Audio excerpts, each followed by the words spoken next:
Hey folks, welcome to DIY Buddy Guy. On today's episode, I am wiring a Google Nest thermostat. I tried a few different ways to wire this following their instructions, and then, I just kind of had to sit down with some good old ingenuity and figure this out real quick. Uh, this here is an older one. It's just a basic Google Nest. As it says no power and an error because it's disconnected. But what I wanted to do was to hook it up so that although this does have batteries in it, it's also powered by the thermostat switching relay. And I'm going to show you that in just a second. But what I have is a taco or a taco. It's a green one, TACO. And I'll show you how I hooked it up. But basically the way the controls are here is R and C are your thermostat controls. Typically, it's just an open and closed switch, but it'll be running on the batteries and the Nest. The W has a different function. So typically with the Taco, it has a 24 volt AC control. This unit is powered by DC. There must be some type of technology in there that it still lets it run on the AC power, and I'll show you what the switch relay is in just a second. So what you see here is I have the unit installed.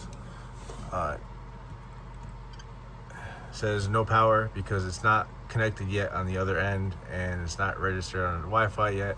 So when we go to the other side, I'll show you how I hook it up. Please keep in mind the terminals I showed you on this side here for the R, the C, and the W. That is significant. This is the Taco 6-zone. You can see it right here. Taco 6-zone switch relay.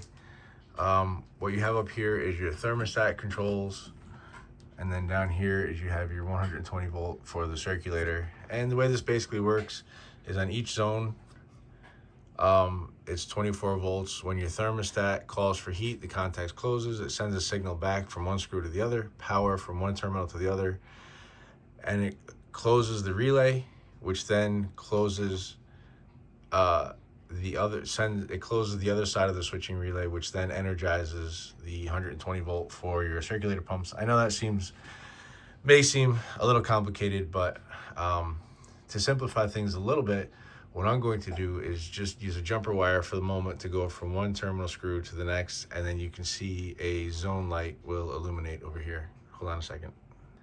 This jumper wire is indicative of, say, a thermostat, for example. So let's say, it's getting cold in your house, the thermostat is set for a certain temperature and it decides to call for heat. What happens is the thermostat closes the switch, and then you have the relay now closing here to energize the circulator pump.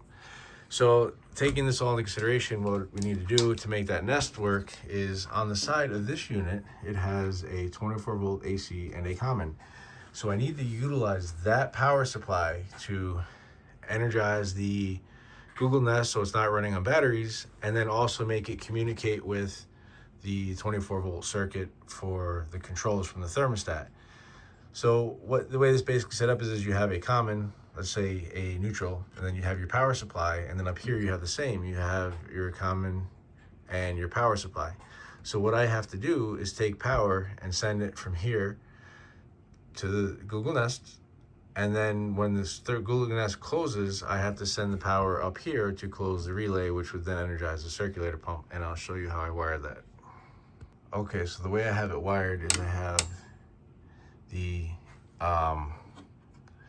orange wire, which is the R on the 24 volt side, the white wire on the common. Now typically the thermostat would close those switches and then draw power from the W.